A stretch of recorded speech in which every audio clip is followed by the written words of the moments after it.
Hello friends, എല്ലാവർക്കും ചെമ്പനിപ്പൂവിൻ്റെ പുതിയൊരു വീഡിയോയിലേക്ക് സ്വാഗതം. നമ്മുടെ ചെമ്പനിപ്പൂ വരാനിരിക്കുന്നൊരു ഭാഗത്തിൻ്റെ വീഡിയോ ആണ് ഞാൻ ചെയ്യുന്നത്. അപ്പോൾ ഇന്നത്തെ എപ്പിസോഡ് നിങ്ങൾ കണ്ടുവല്ലോ അല്ലേ? ഇന്നത്തെ എപ്പിസോഡ് നമ്മുടെ സച്ചി രേവതിയും കൂടെ കൂടിയിട്ട് ശരത്തിന് എക്സാം എഴുതിപ്പിക്കുന്നതിന് വേണ്ടി നാടകം കളിക്കുന്നതാണെങ്കിലും നാടകത്തിന് അവസാനം നമ്മുടെ സച്ചിയെ പോലീസുകാർ പിടിച്ചോണ്ട് പോകുന്നുണ്ടല്ലേ. ആ ഒരു സമയത്ത് ശരത്തിനൊരു തെറ്റിദ്ധാരണ മൂലം തന്നെ സച്ചിനെ പോലീസുകാർ പിടിച്ചോണ്ട് പോട്ടെ ചേച്ചി, ഇങ്ങനെ കാണിച്ചു കഴിഞ്ഞപ്പോൾ പോലീസുകാർ പിടിച്ചോണ്ട് പോവുകയില്ലേ എന്നൊക്കെ ചോദിക്കുന്ന സമയത്താണ് രേവതി ഇതൊരു ചെറിയ നാടകം കളിച്ചതാണ്, നിന്നെ എക്സാം എഴുതിപ്പിക്കുന്നതിന് വേണ്ടിയിട്ട് സച്ചേരൻ അഭിനയിച്ചതാണെന്നൊക്കെ പറയുമ്പോഴത്തേക്കുമാണ് ശരത്ത് എല്ലാ സത്യങ്ങളും അറിയുന്നത്.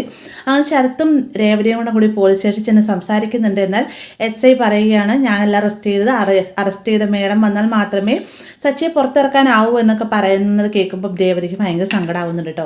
അപ്പോൾ ഈ ഒരു പ്രശ്നത്തിന് പിന്നാലെ തന്നെ അടുത്തൊരു പ്രശ്നം കൂടി നമ്മുടെ ചെമ്പനിപ്പൂവിന് വരാനിരിക്കുന്നതാണ്. മറ്റൊന്നുമല്ല, നമ്മുടെ വർഷയ്ക്കും ശ്രീകാന്തിനിടയിൽ ചെറിയൊരു പിണക്കം ഉണ്ടാവും. അതിന് കാരണം മറ്റൊന്നുമല്ല കേട്ടോ, വർഷയുടെ സ്വഭാവം അറിയാലോ, ഏത് സമയത്തും നമ്മുടെ ശ്രീകാന്ത് തൊട്ടടുത്ത് തന്നെ വേണം.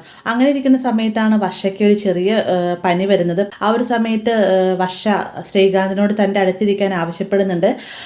ശ്രീകാന്ത് ആണെങ്കിലോ ലീവിന് വേണ്ടിയിട്ട് പ്രിയയെ വിളിക്കുന്ന സമയത്ത് പ്രിയ പറയുന്നുണ്ട്, എങ്ങനെ ശരിയാവും ശ്രീകാന്ത്, ഇന്നിപ്പോൾ ബൾക്കായിട്ടൊരു ഓർഡർ കിട്ടിയിരിക്കുകയാണ്, അതുകൊണ്ട് തന്നെ തീർച്ചയായിട്ടും എനിക്ക് ലീവ് തരാൻ സാധിക്കില്ല, ശ്രീകാന്ത് ഇങ്ങനെ ചെയ്ത് കഴിഞ്ഞാൽ എങ്ങനെ ശരിയാവുക എന്നൊക്കെ പ്രിയ പറയുന്നത് നമ്മുടെ വർഷയും കേൾക്കുന്നുണ്ട്.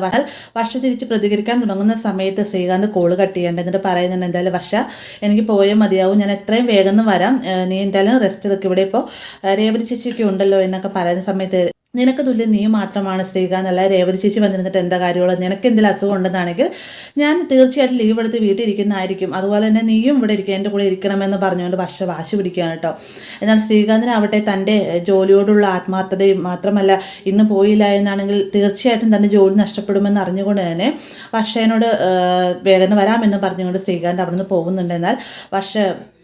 എന്നാൽ ശ്രീകാന്ത് പോയതിന് തൊട്ട് പിന്നാലെ തന്നെ വർഷ തൻ്റെ പെട്ടിയൊക്കെ എടുത്തുകൊണ്ട് വീട്ടിലേക്കായിട്ട് പോകാൻ ഒരുങ്ങുന്ന സമയത്ത് രേവതി കാര്യം തിരക്കുന്നുണ്ട്. വർഷ ഇവർക്കിടയിലുണ്ടായ പ്രശ്നങ്ങളെല്ലാം തന്നെ രേവതിയോടായിട്ട് പറയുന്നുണ്ട്. പെട്ടെന്ന് തന്നെ രേവതി പറയാണ്ട്, ശ്രീകാന്തിൻ്റെ അവസ്ഥയോട് നമ്മൾ ചിന്തിക്കേണ്ടേ വർഷ, ചിലപ്പോൾ തിരക്ക് പിടിച്ചുള്ള ജോലി ചെയ്തുകൊണ്ട് പോയതായിരിക്കും എന്നൊക്കെ പറയുമ്പോഴത്തേക്കും സച്ചേട്ടനെ കണ്ടില്ലേ, സച്ചേട്ടൻ രേവതി ചേച്ചിക്ക് സുഖമില്ലാത്ത സമയത്ത് ലീവ് എടുത്ത് വീട്ടിലിരിക്കുകയല്ലായിരുന്നു. അതേ രീതിയിൽ തന്നെ ശ്രീകാന്ത് പെരുമാറാൻ മാത്രമേ ഞാൻ പറഞ്ഞുള്ളൂ, പക്ഷേ അവൻ എന്നെ മനസ്സിലാക്കുന്നില്ല, എന്തായാലും എനിക്കിങ്ങനെ ഇതേ രീതിയിൽ ജീവിച്ച് മുന്നോട്ട് പോകാൻ പറ്റുകയില്ല എന്നും പറഞ്ഞുകൊണ്ട് വർഷ വീട്ടിൽ നിന്ന് ഇറങ്ങാൻ തുടങ്ങുന്ന സമയത്ത് ചന്ദ്രയെ അങ്ങോട്ടേക്ക് വരുന്നുണ്ട്. ചന്ദ്ര വർഷയോട് സംസാരിക്കുന്നുണ്ടെങ്കിൽ ചന്ദ്രയുടെ വാക്കിന് ഒരു വില പോലും കൽപ്പിക്കാതെ വർഷ സ്വന്തം വീട്ടിലേക്കായിട്ട് പോവുകയും ചെയ്യുന്നുണ്ട് കേട്ടോ.